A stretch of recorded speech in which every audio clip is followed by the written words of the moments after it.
The grid is aging fast, and demand is rising even faster. We need to reduce the amount of time that it takes to get to a plan in order to be able to make the investments to meet the demands that we have of the future. We often speak a lot with the sort of US first perspective, but this is a global problem. Modeling is critical for us to continuously look at not just what do we need today, but what is this system of the future going to look like? We have to get trust into this process. Those are 30, 40, 50, 60-year investments. How you plan for that possibility that something really crazy could happen, but also something really innovative could happen in the next couple of years. We need to continue investing in the innovation, but at the same time, we have to be grounded in a practical reality of deliverability.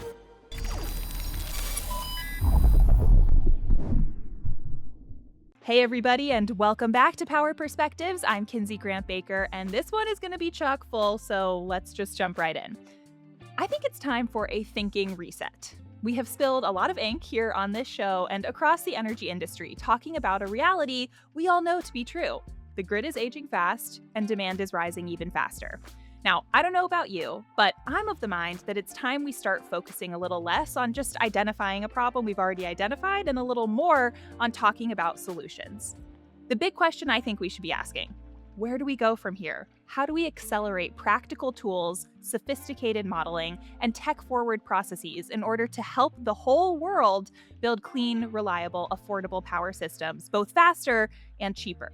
And when I say the whole world, I mean it, and this guest knows it. It's time to get solutions-oriented in a wide-ranging conversations about modeling and how it can redefine energy innovation with today's powerhouse guest, Alice Yake, head of grid modeling at Breakthrough Energy, which you might know as the Bill Gates-founded team of scientists, engineers, and experts working to accelerate the development and deployment of clean energy technologies across our world. Alice, welcome to Power Perspectives. How are you today? Thank you. It's great to be here. I'm really looking forward to our conversation, and I appreciate the opportunity to share some thoughts. Yeah, me too.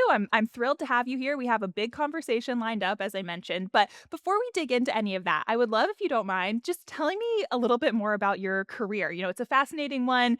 You've got a unique perspective. So if you don't mind, can you tell me a little bit about kind of how you got where you are, the quick tour of your resume? No, absolutely. I'm happy to share. And I think most people out there, other than those in very specific professions, would have to say there are always turns and things that you don't expect in your career. And I think that's something I can definitely say about mine. So I graduated from Texas A&M, whoop, to all you Aggies out there. And my degree was in management information systems. So I really focused on software development. I was a coder. And so I went into the oil and gas industry at a little known company called Enron. And then got laid off with, 3,000 of my closest friends when everything went south back in 2001.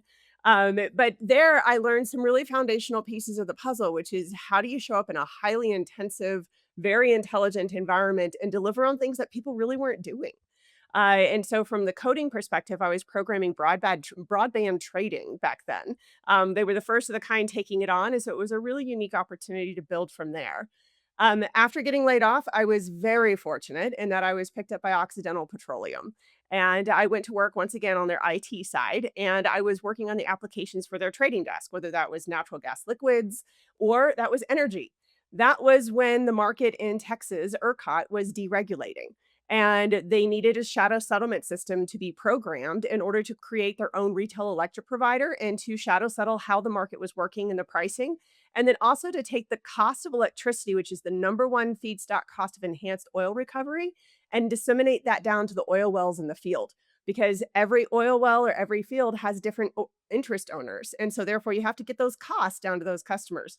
So programmed a shadow settlement system, and that's how I came to learn electricity, is how does the system work? What are the losses on the distribution system versus the transmission system versus how do prices get set? And what's unaccounted for energy? All of those kinds of things that most people don't even think about. That was how I learned them, was from programming.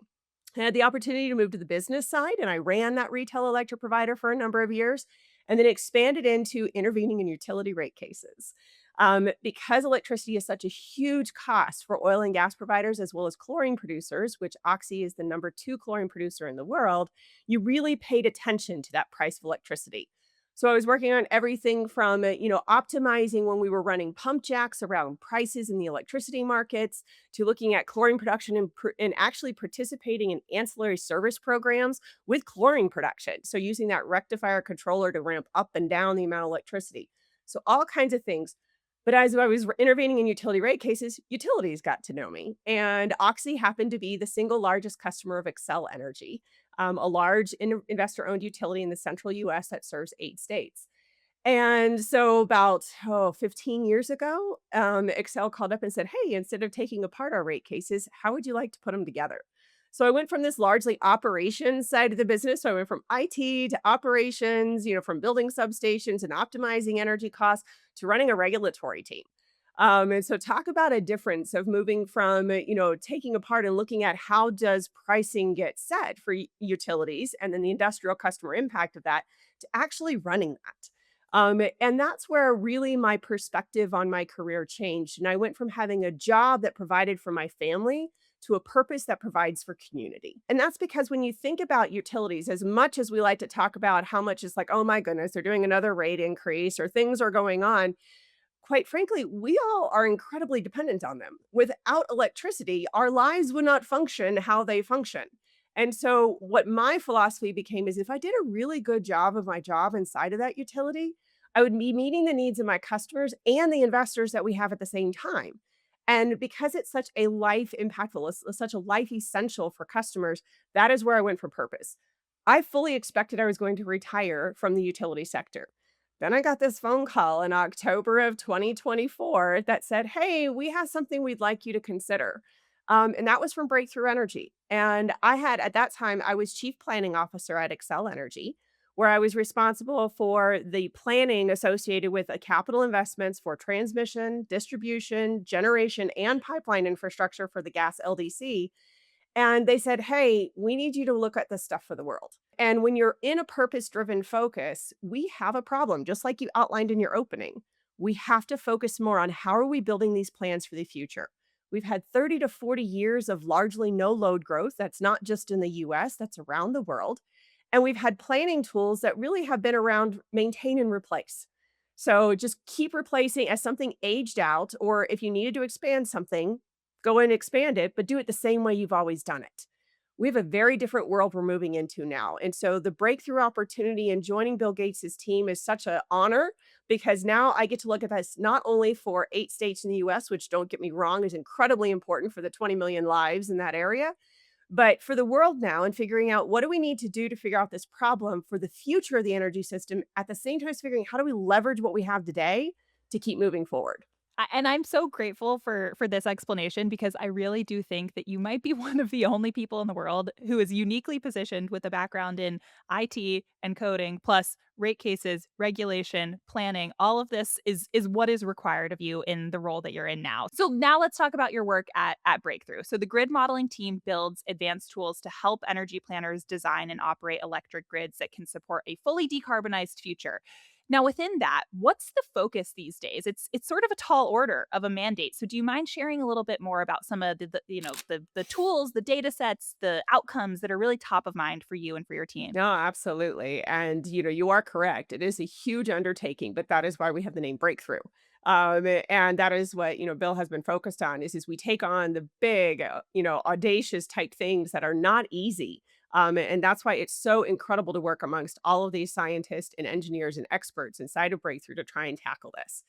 So we have a very foundational philosophy on how planning needs to move forward. And this is something that I ran into as well as leading the teams through integrated resource plans or electric infrastructure additions at the utility. And that is we need to reduce the amount of time that it takes to get to a plan in order to be able to make the investments to meet the demands that we have of the future. And there's a lot of work that needs to be done.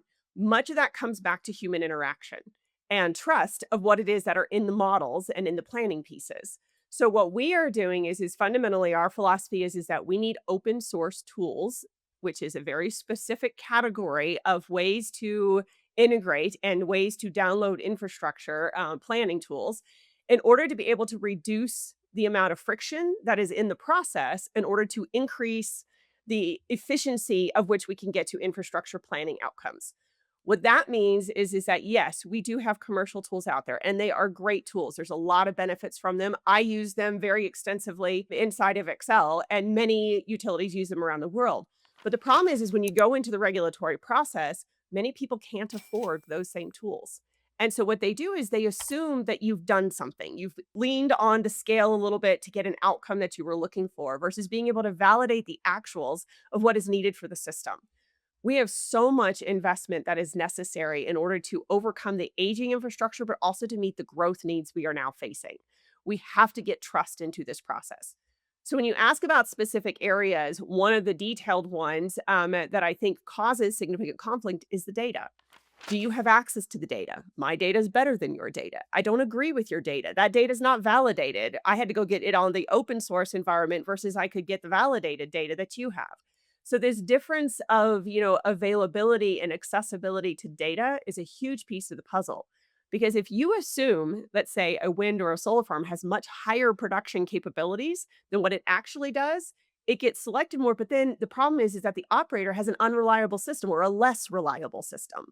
And those are the balances you have to come into alignment in order to move forward faster. So that's just one of the areas where we need, but fundamentally we believe that this needs to be open sourced as much as possible, and that helps with accessibility, so that global piece. There's a lot of countries that cannot afford the commercial tools. So we have to give them something so that they can do a better job of getting to outcomes for their communities that match what we have in the global north or in the developed countries.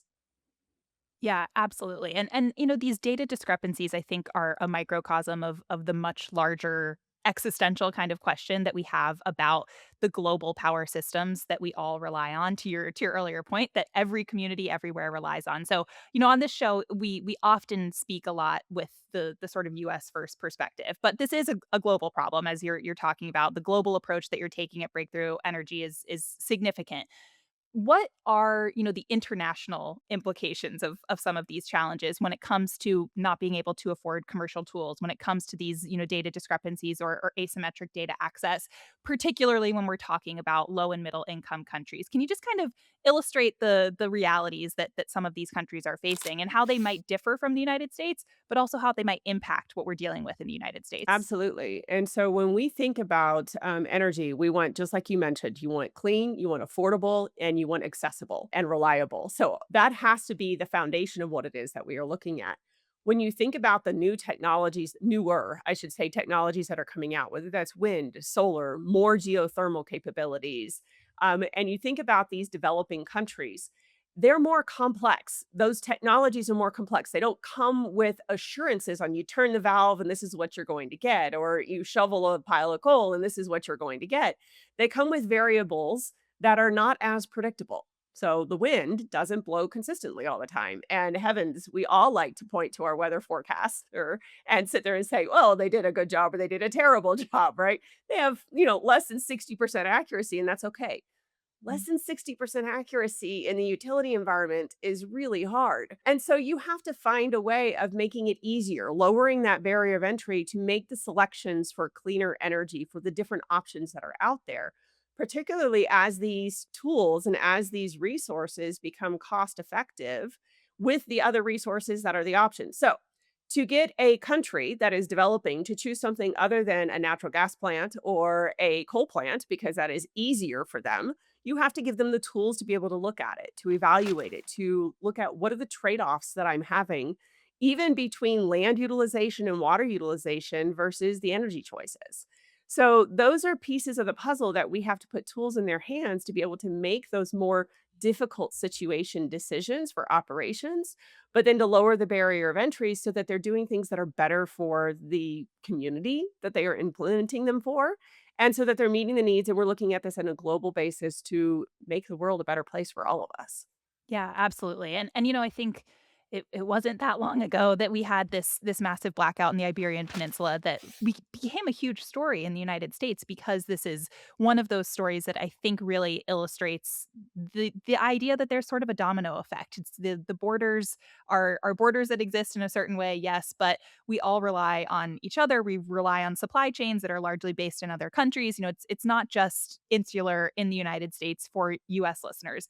This is a global problem. This is a global economy that we are living in 2026. So with all of this in mind, I want to talk now about how this kind of comes to fruition. I mentioned at the top that I really want to focus on solutions here. So I think modeling, smart modeling, what we're talking about here can be a really big part of that solution. So I'd love if you can kind of just walk me through, some of the criticality of modeling on this side of the equation, why we should be talking about this on par with the physical build out that we spend so much time and spill so much ink thinking about and talking about when we're thinking infrastructure. Why does modeling matter just as much, maybe more? Tell me a little bit about how you're viewing that. So, one of the conversations I love having with people is around the laws of physics. The laws of physics are not governed by laws that individuals as humans we pass. The laws of physics are inherent to the environment that we have been gifted as this planet and the universe that we exist in. And so, the beauty of the laws of physics is that it's consistent around the world. So, when we talk about global benefit or global impact, when we make advances on the modeling side, whether it's in the US, it's in the EU, it's in India, wherever you may be, it helps everyone because the laws of physics are consistent. So first off, kind of as a basis, is those are the rules that we have to operate by. And this is why modeling is so important because the laws of physics can inherently be put into a program. And you can look at the capabilities associated with technologies, and then you layer in the weather, and you layer in the geography, and you layer in the how the mix of industry in a certain area. Because if you have, like, say, a steel electric arc furnace in a jurisdiction for industry or a lot of data centers, that's a very different system than if you have a highly weather dependent, say, manufacturing facility that is only operating during daytime hours, those kinds of things. So you have to build these different systems, but modeling is integral in being able to identify what it is you need. I'll give you an example. So, one of the questions inside of Xcel Energy that we asked was, is the distribution system that we are building today, if we were to continue building it out all the way through 2050, would it be what customers need in 2050? So let's talk a little bit about that. Today, we have a low percentage of adoption relatively of electric vehicles as compared to what we could see in 2050. If that eventuality of adoption of electric vehicles is what was forecasted, then that's going to change dramatically how people are using energy in their own home. How much of that energy, what time of day they're using that energy. So then the question has to become, well, what about the size of the wire? What if all the homes are doing that? So if we just put in the same thing again as what we've been putting in the past, is that sufficient? I just mentioned electric transportation, but there's also home heating. If people move off of gas to electric, say, and adopt the heat pumps for their homes, that's going to change the cycle for how people heat their homes and the energy curve that we look at.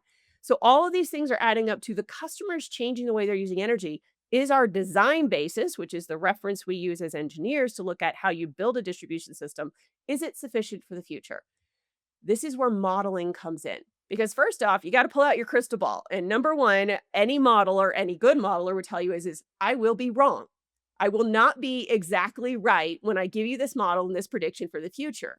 The question is how good can you get? How close can you get? And what are those parameters that you have to move around what it is that you pick in order to adopt and adjust for different situations? So you're looking for flexibility as well. You're not looking for one precise answer that's perfect because you're using a crystal ball and people, you don't call the utility when you say, hey, I'm going to turn my lights on this morning. You just do it. And so that is something that we have to build into the process. Modeling is core to that. What kind of system are we building? What are we choosing? What we found inside of Xcel is when we did that distribution infrastructure look of predicting in that crystal ball what that future customer would look like compared to the design basis we were building for, there was a gap. And if we don't fix that gap, what ends up happening is you continue building into the future on your existing design basis. Well, you get to a point where you go, uh-oh, we have a problem. And the problem is then you have to replace what you already put in that's not at end of life. And that increases costs for customers. And that's not what any utility wants. That's not what any system wants. So that's where it comes back to is the modeling is critical for us to continuously look at not just what do we need today, but what is this system of the future going to look like? Because when we make grid infrastructure investments, they're not 5-year investments unless you're looking only at the software. And the software is not what we're really talking about here. We're talking about the wires, the transformers, the meters, all of those kinds of pieces of the puzzle. Those are 30, 40, 50, 60-year investments. And they depreciate over that time frame, which is an incredibly important piece of the puzzle, but most people just shuffle aside because it's really boring. But it really is what comes back to establishing what your rates are from a utility and what you have to pay. We can't afford to have to build this stuff twice because we're not picking the right stuff now. That's my main point. And that's why modeling has to come in to look at those futures, to establish what infrastructure we need. And it also comes back to new technologies on how are we going to solve the problems that we see coming in the future. It brings up an interesting question for me that I'm curious if this kind of comes up in conversations that you're having on your team when we're talking about modeling to build for that better future. To the point that some of this infrastructure is 50, a lot of it is 50 plus years old. It has depreciated over the last several decades. How much of modeling is trying to kind of balance righting the wrongs that maybe we missed in the past 50, 60 years ago with ensuring that we don't make those mistakes again in the future? Is there any sort of, retroactive element of modeling of the work that you're doing? Well, I will tell you, just from looking at if you're looking at like clean energy transition, one of the metrics at Excel for the executives was achieving a certain reduction of carbon from 2005 levels. And so when we had to use that crystal ball, right, to look at what's the prediction, and then when it actually happened, everybody wanted to know what was the delta. Right? Why did it not come out where it was? So there are always ways that you can look back at, what happened, what was different from the forecast versus the reality, and everything. It goes everything from price of natural gas to availability of supply chain materials. So maybe a project didn't come on in time that you wanted. But to the question that you are asking specifically, when you look at the grid system, you are continuously seeing improvement in whether it's operations of transformers, capacity, and throughput on wire. And so you can't really sit there and say, we made a mistake in the past. You made decisions based off of what was available at that time, right? And Right. hindsight's always 2020, right? And so it's really easy to throw rocks at, well, why didn't you do this 30 years ago? Well, the facts weren't there 30 years ago for us to even choose this. Or maybe it was a new technology at that point in time. And it's like, no, we're going to pilot this first before we put it across the system, because what if it doesn't work? And so there's all these balances of risk and reward, because this goes back to electricity is a fundamental life essential. The utility cannot inject undue risk into that process to interrupt that, because then people's lives are impacted, interrupted, or even cause severe outcomes. So you have to really be conscious about the decisions you're making, which goes back to modeling again. What's the potential? What's the probability? What risk are you putting into the system? How much variability can you have around things? And this is a hard conversation. If you've had conversations around data centers on your podcast, I'm sure you've talked about the five nines. They want 99.999% assurance that they're going to have electricity. Well, for the typical grid, you get three nines and then you get an eight. And that is what people want to actually pay for, because to get that fourth nine or that fifth nine, you have to overbuild infrastructure or do more to invest in the infrastructure. And that increases the cost. So there's a balance across all of this that we have to strike in what it is that we are deciding to build. Yeah, absolutely. And a good lesson for many of the conversations that we have on this show, that hindsight is 2020. We're all doing the best with the information that we have right now, which I think is a good segue to talk to about some of the challenges and potential shortcomings when we're looking at modeling the world today, what the energy world can look like tomorrow. The thing that I think comes to mind for me first is this idea that we don't know what the next breakthrough technology is, right? We don't necessarily know if, we say fusion is always 30 years away. What if it's 2 years away and we're just not sure? So I'm curious to hear how you plan for that, how you allot for the possibility that something really crazy could happen, that this, a black swan event could happen, but also something really innovative could happen in the next couple of years when we're planning for timelines that are much longer than that. Yeah, I really do think this is a conundrum that many regulators face, that many decision makers face, because it doesn't take just, a couple of weeks to build a wind farm or a solar farm or a gas plant or a nuclear facility, right? And so there's the mix of needing those in the equation and be continuously developing those and spending dollars, like millions and billions of dollars on developing those at the same time as crossing your fingers that this new technology is coming in. This is one of the reasons I love being inside of Breakthrough, because we are investing on the venture capital side of the organization in fusion and in fission and in geothermal and in all of these other components in order to be able to look at, okay, this world, we need to continue investing in the innovation, but at the same time we have to be grounded in the practical reality of deliverability. So one of the things that as a modeling team we would talk about is we could put together the most beautiful model right? That has wonderful, wonderful outcomes. But unless it's implementable, it's not so pretty. So, how do we make sure that supply chain is taken into account, innovation is taken into account? And one of the gaps on the innovation side that my teams inside of Excel faced is if you don't have the data, going back to our earlier conversation, if you don't have the data to represent it appropriately in the model, it's like that innovation doesn't exist because the model can't select it, it can't deploy it, it can't pick it as an alternative to something else. So, one of the things we're focused on the grids team inside of Breakthrough is figuring out how do we create an environment, a platform, a community where those that are working on these innovations can get the right data assembled so that those people that are inside of the utilities or in other areas where modeling is taking place can look at the potential for these technologies to solve the problems we are still facing. If the goal is net zero carbon on the system, we don't have all the technologies we need to get there. We don't have everything that's going to make it affordable. We still need innovation and technologies to come to the table, but unless we are exposing the problems we still face, which are different around the world, because some areas have high wind, great solar, others have bad wind, bad solar, some have great hydro opportunities, you name it. But we have to expose these problems so that the innovators that are out there in universities, private companies, laboratories can tackle those problems. That's one of the reasons I really love working on this modeling side, because to me, it is foundational to establishing what is possible versus what is still needed. And then you come smack dab running face first into the realities of supply chain, construction.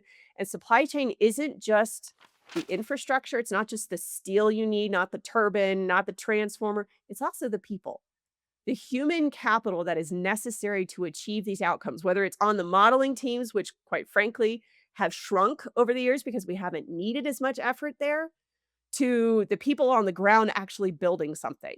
We have to be very realistic that this is something that we are all facing constraints on, and they're not just in the US. It is a global competitive market right now for solving this problem. And so those are the pieces of the puzzle that I would encourage people to continuously think about, have a little grace for. But it goes back to that planning piece again. Yes, we may have to extend lives on existing infrastructure longer than we're comfortable for. Yes, we need to be looking at new technologies and we need to be finding a better pathway to pilot them and to reduce the risk of them not working or them being incredibly successful. We have to put protections around that in order to be able to move forward. I really hope the advancements in fusion, fission, and geothermal are right around the corner, but I can't bank on it as somebody as, sitting in a utility formerly and an operator, that that's going to be there to serve my customers. I still have to make decisions that have investment in order to make sure that those electrons are there to serve the customers in the way that they're looking for them. Planning for multiple futures. We have an ideal, certainly, but everybody knows that that does not always come to fruition. Now, Alice, I think this brings up an interesting point that I would love to hear your thoughts on. We mentioned before you were talking about the importance of the work that you're doing being open source, that this data is available to people all over the world of all different backgrounds, all different careers. That I think is an important element of this conversation, and I'm curious how that might play into the question of equitable access to these technologies, to these incredible technologies that are coming to the forefront that might change everything in a handful of years or maybe in 30 years even. The technology, the data that we have, it has to be deployable, as you have mentioned. So how does the open source element of the work that you're doing help to ensure, if at all, that there is equitable access? Can you talk to me a little bit about what that looks like, especially when we're talking about technology breakthroughs in the United States versus technology breakthroughs being deployed in, the global south and these lower and middle income countries? What does that look like? So before I dive in directly to that, one of the things I'm gonna go back to is what you mentioned earlier on about like the Iberian Peninsula outage.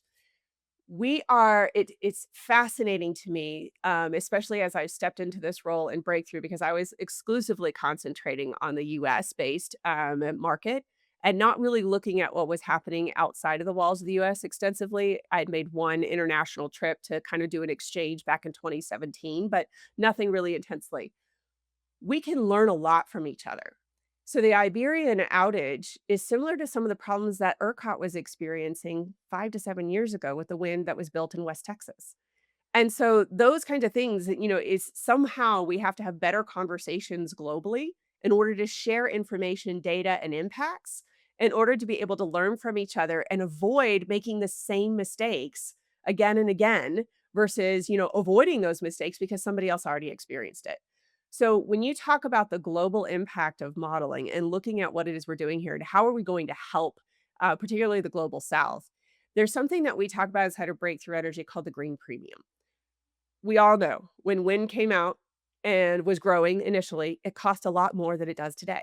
Same thing for solar, same thing for battery storage. This is the life cycle of new technology that cost more when the production is less in the supply and demand curve. Go back to economics. This is how it works. The global south can't afford to pay that green premium. We can't push that on them. So as we're developing technology and adopting in the north, we have to make sure that the benefits of bringing that cost curve down get to go to the people in the global south as they're developing these systems. And this is where the open environment comes into play. We have to be able to learn from each other. We have to be able to improve the technologies we're using for modeling. We have to make accessible the information and intel that those models need for these new technologies in order to make them adoptable. So that's why we advocate very strongly for the open environment. It's for that transparency, it's for the reduction of human conflict. It's also for making it easier for modelers to do what they need to do. The thing in modeling that takes the majority of the time is actually developing and making sure that the data that you have is clean and it's in a format that you need to run your model. What we're envisioning is an environment where we have a global data store that already has it formatted in a way that can go into the models. And then a translator that lets you move it between the different models that you want to use. So say you want to use an open source model such as Pipeset. You can take it from the data store and put it in the format you need for Pipeset. So that translator takes care of that. If you want to use Plexos, which is a commercial tool, great. Pull the data from the data store. It will translate into what you need as your input for Plexos. So we're dramatically reducing the amount of time that it takes for data refinement.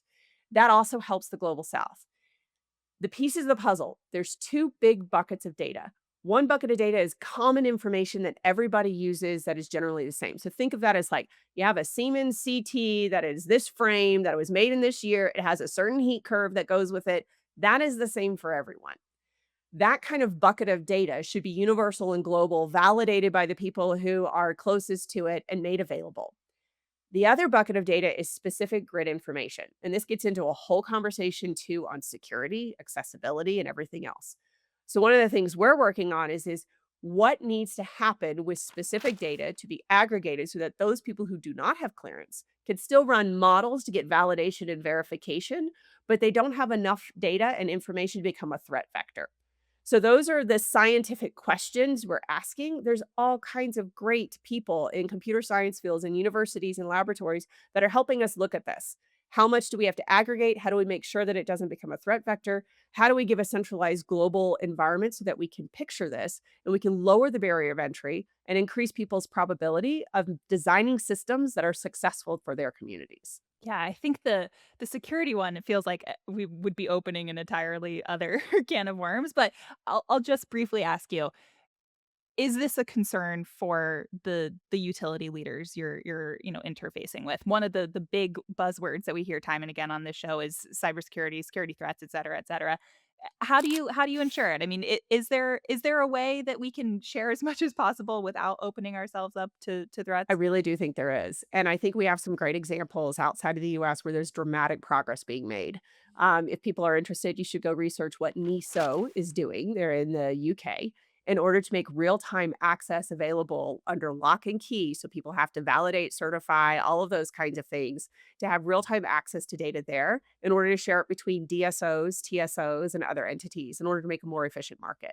There are some examples out there of people making dramatic progress in these spaces in order to effectuate outcomes that they're looking for, lower costs for customers, increase the amount of clean energy that can be used, reduce the amount of ancillary services that have to be on the system in order to have a reliable system to be operated going forward. There's so much that is happening in this space right now. It's really exciting.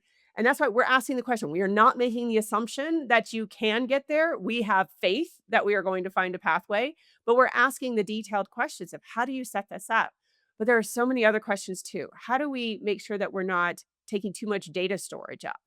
How do you make sure that you can have efficient access? How do you make sure you have the right clearances? How do you reduce the risk associated with something going sideways? And cybersecurity is a whole big piece of the puzzle.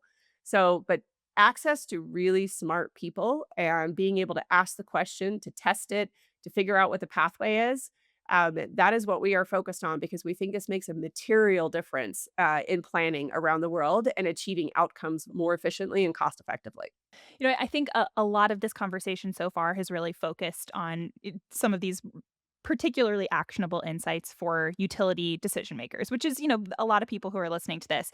To add on to that, I'm curious about, any advice you have for taking action, for next best steps, for how to go from idea to model to reality. Maybe more for like the innovators or the startup founders or that part of our audience. What's your advice to them in terms of best path forward to make change happen fast and cheap? I think it's number one, participate, speak up. Any innovator out there has to look at, if they're developing some technology for the electric grid, they have to look at, okay, how is this going to improve the situation? Otherwise, they're not going to sell their product, right? I mean, if there's not a place for it to be adopted. So they should be engaging with the modelers, with the laboratories that are looking at these things in order to figure it out. The other one I would say is this a sector that we haven't gotten involved in at Breakthrough, but I know I had a passion for inside of Excel and was pressing people to develop on, is really around the distribution system. We need software that gives better algorithms to put in place to dispatch the flexibility that we're all saying is necessary. Europe has been talking about this for a long time. India is focusing on it very specifically right now. We haven't done as good of a job of developing the software that's necessary for these distribution organizations to ensure that they're not going to have failures on their feeders. And how does that connect all the way back into the energy management system, the EMS, that is dispatching the generation and the transmission components? There's so much opportunity here for innovators. But if you're listening to this call and you have a technology that you think is the next best thing, you need to find someone that understands how the modeling works. And you need to figure out how to get your technology into the modeling processes to go, does it really help? And if it does really help, then get in the process like with an EPRI or somebody else to test it in the laboratory so that it can go to the utilities and go, look, it's UL certified. It's been through the laboratory testing for EPRI. It's ready to go. And then for the utilities that are out there, you've got to lower the barrier of entry to test these things out. And it can't be that you have, yeah, it's been tested by 12 utilities, but no, it has to be tested by mine too. At some level, it has to be like, this works. And we need to move a little bit faster on the adoption and figuring out how it gets in there. And I do think that it also helps if we get it in the planning tools, you can see what the benefit's going to be or not for your own system. So invest in your planners, invest in your modelers, find more resources. For those of you that are in university and studying, go out and figure out the analytics. The modeling component is going to be huge. Please, go and find those opportunities and learn what it means because it starts here. I used to advocate that the regulatory team inside of the utilities where you learned everything because you always had to go back to your regulator to tell them everything that you were doing from the finances to the operations to the components. And I still advocate for that. If you want to learn how a utility works, go join the regulatory team. If you want to know what a future utility is going to look like, you need to be in planning and modeling. And that is where there's an opportunity that I think is incredible in order to be able to design what the future is going to look like to serve all of these people that rely on this resource as a life essential. Mic drop, 100%. I feel like I am Uncle Sam wants you to work in energy. Like the more time I spend in this industry, the more I feel so compelled to share with smart young people that this is a cool, interesting, innovative space to be in. So I appreciate the the insight that you're sharing in terms of that as well, Alice. So as we finish up today, we've talked a lot about modeling for the future, what the future might look like, how to ensure equitable access, how to ensure that we are avoiding data discrepancies to the extent that we can in the effort to build this better grid of the future, this better global power reality of the future. So what does that reality look like to you? What does success ultimately look like to you? If all of this goes to plan, what is your ideal global grid of the future in, a few words? Yeah, for me, it is the net zero carbon. I think we have to be realistic in that perfect zero carbon is really too expensive. I hope new technology comes out and makes me wrong. Prove me wrong, please. But at the very least, net zero moving that direction. I believe it's a future where we are more interconnected than what we've ever been, but it is easy for consumers to do that. I have aging parents, just like many people out there. They're not going to be watching their cell phone all the time in order to go, do I want to change my thermostat or not? No, we have to make it easy for people to interact with, but absolutely need flexibility. I challenged my team to think about a world where there's 20% flexibility around the clock of the demand on the system. That's large customers, that's small customers, that's charging electric vehicles, because we need that to meet the future and bring the cost of that future down. And so for me, the future involves nuclear, it involves geothermal, it involves flexible systems, it involves software that is going to enable things, and it involves a customer base that is more informed and educated about energy and their environments than they've ever been before. I would say over the past 30-ish years, maybe skip the past 10 and go to the 30 years before that, we have done an inadequate job of expressing to people how, when they use energy, impacts the cost of that energy. And we are getting a lot better at it, but we also have to have a consumer mind shift on being on board with it. Go to the countries where they have high adoption of electric vehicles or high adoption of renewables. Everybody is aligned and on board. Go read about Uruguay and what they've done in order to align things. They had politics aligned with people, with communities, and everybody leaning into this future. How do we get the human element aligned is one of the other pieces of the puzzle that I think is essential. And that's going to take a lot of work, a lot of talking, and a lot of listening, quite frankly, as well.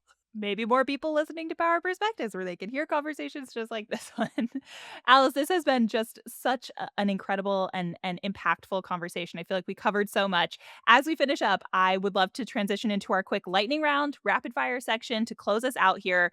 So if you don't mind answering these questions in just a couple words, we'll have some fun before I let you go. Sounds great. So first up, what do you think is the biggest blind spot for utilities today in a handful of words? God, that's a tricky question. Um, I think the biggest blind spot for utilities today is the impacts that the short-term decisions that they are making that are driven to satisfy political or financial outcomes, and what adverse impacts they're going to have over the long term. All right. Got to think for the long term. Mhm. Okay, next one. What is a moonshot kind of technology that you see kind of coming down the pipeline right now that makes you feel really excited or optimistic? I am really excited about what geothermal can do, but I'm also incredibly excited about the new advanced nuclear opportunities. We have a lot to get through as far as, provision of the fuel that goes in them, but I really do think they have a huge future capability for us. All right, I dig it. Now, final question for you. Do you have any hot takes about the next, decade, half decade of energy that maybe would surprise our listeners? Anything you want to get off your chest while you're here on Power Perspectives? So now we're moving to therapy. Yes, yes. I'm going to give you two. I'm going to take a little bit of latitude here. On the downside, your electricity prices are not going down. And maybe that's not a surprise to everyone, but I encourage you to have a conversation at some time on Power Perspectives about depreciation and how that goes into utility rate making, because 55 years age, largely depreciated, cheap system. We have to replace most of that infrastructure, which means you go back to the top of the depreciation curve, really expensive. It's new, but it's expensive. So your rates are not going down. I'm sorry. Yes, there are things to mitigate it, but they're not going down.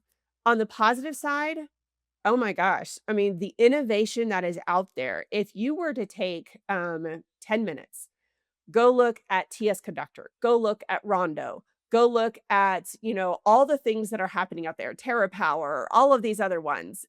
The innovators out there are incredible. So you should be excited about what this future is like. And go and look at these companies and what they are working on. It is amazing. And the future is only going to be better than what we are seeing today. I love it. What a way to end this conversation. It's all getting better. It's a tough problem to solve, but we have clearly, as you have shown us today, Alice, some of the brightest minds trying to figure it out. So thank you so much for taking the time to join me. This has been such a wonderful conversation. I'm really, really grateful for you joining us here on Power Perspectives today. Thank you very much for having me. It's been a real pleasure. Awesome. And thank you to all of our listeners for once again tuning in. I'm Kinsey Grant Baker, and I will see you next time.